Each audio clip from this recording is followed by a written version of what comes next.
ജയ്പൂരിൽ നിന്ന് നേരെ ഞാൻ ബസ് എടുത്ത് പുഷ്കറിലേക്കുള്ള യാത്രയിലുള്ള കണ്ട കാഴ്ചയാണത്. എൻ്റെ അപ്പുറത്ത് ഇപ്പുറത്തും പോലീസുകാരാണ് ഇരുന്നിച്ചത്.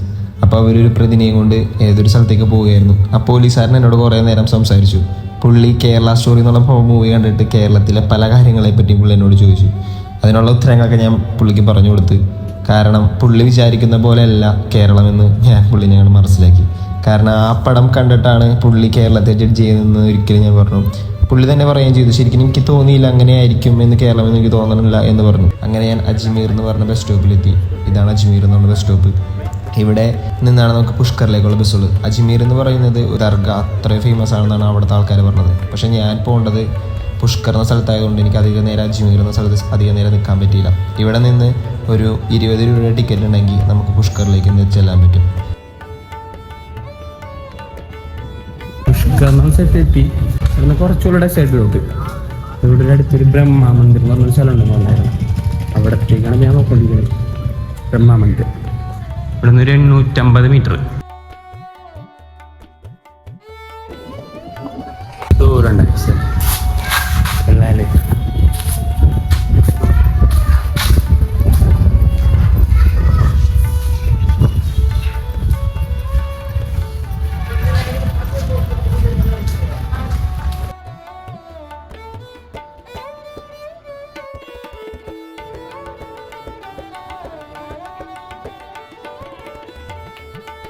പുള്ളി ചായ ഒഴിക്കണോട്ട് നല്ല കലക്കൻ ചൂട് ചായ.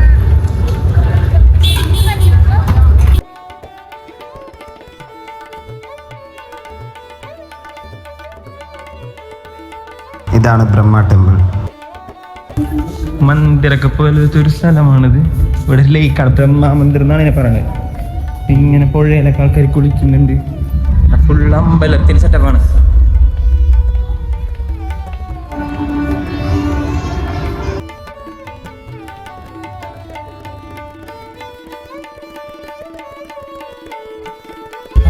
അമ്പലങ്ങളാണ്, കുറച്ച് ടെമ്പിളുകളാണ് ഫുള്ള്.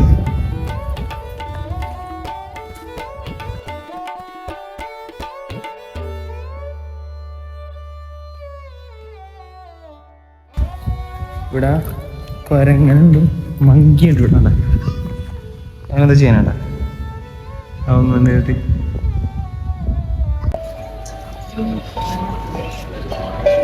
നെയ്യുടെ നല്ല നെയ്യുടെ വേണം. നല്ല നെയ്യ് ചുട്ടിങ്ങനെ കണ്ട എന്തൊരു റൊട്ടി പോലത്തെ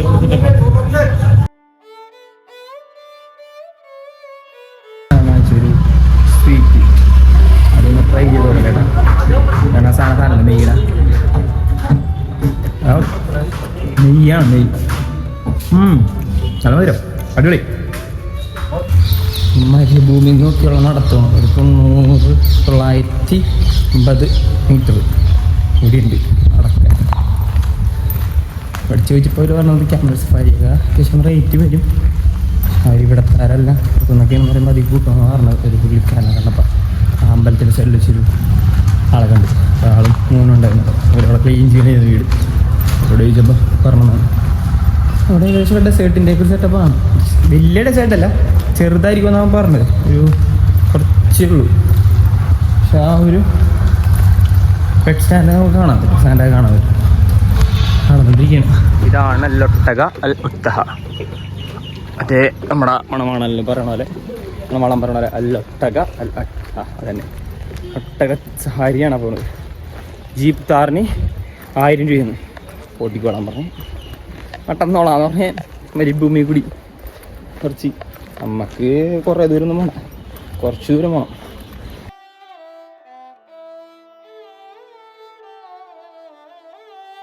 മരുഭൂമിയാണ് കഴിച്ചത്. ആൾക്കാരുകളൊന്നും വരാത്തൊരു വേറെ സ്ഥലത്താണ് ശരിക്കും സഫാരിയും കാര്യങ്ങളൊക്കെ ഉള്ളത്. എന്താ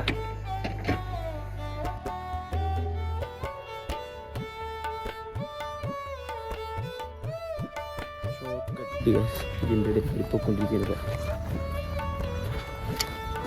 അരുവിമുക്തിയാണ്. മരുഭൂമിയുടെ കൂടെയാണ് ഇപ്പോൾ പോയിക്കൊണ്ടിരിക്കുന്നത്. ഫുൾ മരുഭൂമി. അല്ല അവൻ എന്നെ വിളിക്കണേ വാ വാ അതും പറഞ്ഞു. ഞാൻ പോവില്ല. ഞാൻ നേരത്തെ പോയത് വേറെ ഏത് വഴി കൂടിയാണ് കഴിച്ചു. ഇനിയിപ്പോൾ പ്രോപ്പർ ഡെസേർട്ട് തന്നെ, അതും ഡെസേർട്ട് തന്നെ. പക്ഷേ ഇതിനെല്ലാവരും എന്ന സ്ഥലം ഉണ്ടാവില്ല, ഇത്തിരി കാടും കാര്യങ്ങളൊക്കെ ഇല്ലാത്തൊരു ഡെസേർട്ട്. ആട്ടെ അല്ല, മരുഭൂമിയാണ്, ഫുൾ മരുഭൂമിയാണ്. ഞാൻ കാട്ടേക്ക് ഗൂഗിൾ മാപ്പ് നോക്കുമ്പോൾ ഇങ്ങനെ മൊത്തം മരുഭൂമിയാണ്.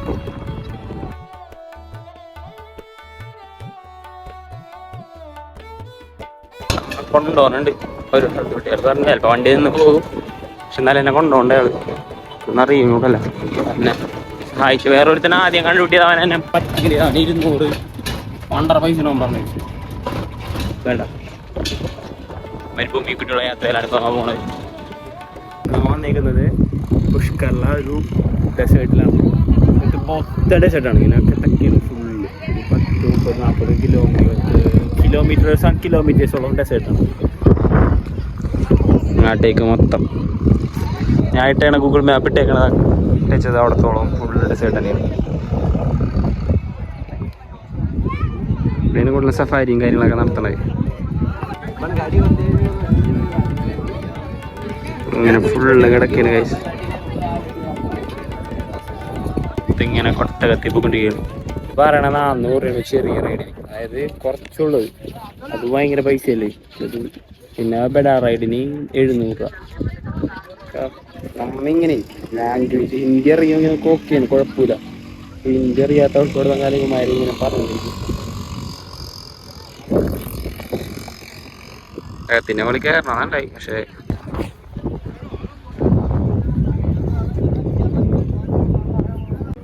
ഇപ്പോൾ നമ്മ മരുഭൂമിയിലെത്തി. എങ്ങനെ ചെറിയ മരുഭൂമിയാണ്, ജയ്സൽമീറിൻ്റെ പോലെയല്ല. എന്നാ വേണ്ട ഹാർഡായിട്ടുള്ള ഇത്തിരി മണ്ണാണ്. ശരിക്കും നമ്മൾ സിനിമേനെ കണ്ട മരുഭൂമി ഇങ്ങനെയല്ലല്ലോ, കുറച്ച് ഹാർഡായിട്ടുള്ള. ഇപ്പോൾ അങ്ങോട്ട് പോകുന്നോറും ചിലപ്പോൾ ഹാർഡ്നെസ് കുറേയിരിക്കും. ഇത് കൊള്ളാം, ചെറിയൊരു മരുഭൂമി അങ്ങനെയാണെങ്കിൽ പറയാം. അതായത് ഞാൻ ഒട്ടത്തിന് മുകളിൽ കയറണില്ല. പിന്നീട് ഒരു ടൈമിൽ ഒട്ടകത്തിൻ്റെ മുകളിൽ കയറാം. ജയ്സൽമീർ പോകുമ്പോൾ ഒട്ടത്തിന് പോയി. അങ്ങനെ ഇത്രയും കയറിയിട്ട് എനിക്ക് കാര്യമില്ലെന്നാണ് തോന്നണത്. ആ ഒരു ഫീൽ കിട്ടാൻ വേണ്ടിയില്ല. എന്നാൽ ഒട്ടകത്തിനെ കണ്ടില്ല. അപ്പോൾ എന്തായാലും ഞാനിവിടെ നിന്ന് ഇനി പോകണേണ്. കുറച്ച് നടന്ന് ഇവിടെ എക്സ്പ്ലോർ ചെയ്തിട്ട് ട്രെയിൻ എടുത്ത് അടുത്ത സ്ഥലത്തേക്ക് പോകാമെന്ന് വിചാരിച്ചു. ഇവിടെ ഒരു മാർക്കറ്റൊക്കെ ഉണ്ട്, ആ മാർക്കറ്റൊക്കെ ഒന്ന് കാണണം. അതിൻ്റെ നേരെ അടുത്ത സ്ഥലത്ത്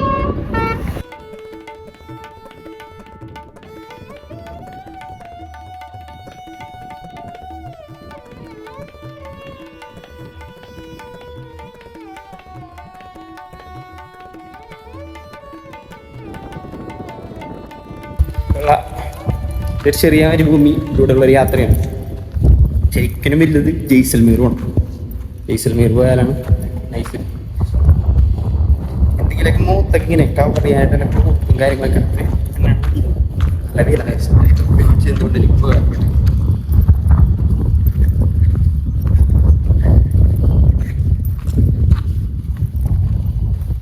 വെള്ളം എപ്പോഴും എഴുതിക്കോളൂട്ടോ. ആ പുഷ്പ മറ്റേ അജ്മീർ വന്നപ്പോൾ 5 രൂപ നമുക്ക് വെള്ളം കിട്ടും. 5 രൂപ മറക്കാം തണുത്ത വെള്ളം. അതൊക്കെ ഷെഡ്യൂളാണ്. റെയിൽവേ സ്റ്റേഷനൊക്കെ പിടിക്കണം അടുത്ത. നമ്മൾ കുറച്ച് നേരം സ്പെൻഡ് ചെയ്തേട്ടാ, സമയത്ത് സ്പെൻഡ് ചെയ്ത് നാടുകളൊക്കെ നടന്നു. ഒട്ടകത്തിന് മോളി കയറില്ലെന്നുള്ളൂ, നാടുകളൊക്കെ ഞാൻ നടന്നു.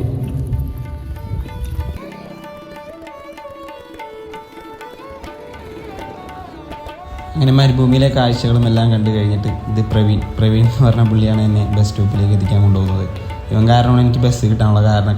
അവൻ പറഞ്ഞു റെയിൽവേ സ്റ്റേഷനിൽ പോയി കഴിഞ്ഞാൽ കാര്യമില്ല, അവിടെ ഒന്നും കിട്ടത്തില്ല, അവിടെ 10 മണി ആയാലാണ് ട്രെയിൻ കിട്ടുള്ളൂ. അവനോട് കുറേ സംസാരിച്ച് അവിടുത്തെ വിശേഷങ്ങളൊക്കെ അറിഞ്ഞ് അങ്ങനെ പുഷ്പകരമുള്ള യാത്ര ഇവിടെ അവസാനിക്കുകയാണ്. അപ്പോൾ എല്ലാവർക്കും താങ്ക് യു.